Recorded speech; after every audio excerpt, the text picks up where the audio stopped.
বিসমিল্লাহির রহমানির রহিম। অন্তর্বর্তীকালীন সরকারকে বলছি, এই যে বাংলাদেশের সংবিধান, এই সংবিধান সাসপেন্ড হয় নাই।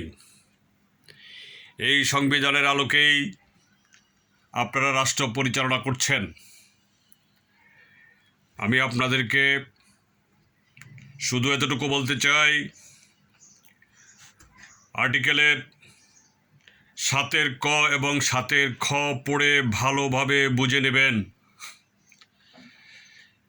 যদি আপনারা এই সংবিধান সংশোধন করতে না পারেন, তাহলে এই আর্টিকেল 7-এর ক এবং 7-এর খ অনুযায়ী আপনাদের সর্বোচ্চ শাস্তি, ক্যাপিটাল পানিশমেন্টের ব্যবস্থা এই সংবিধানে আছে।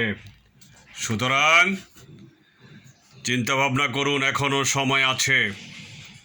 না হলে আপনারা ভালো বুঝেন এর পরিণতি কী হবে।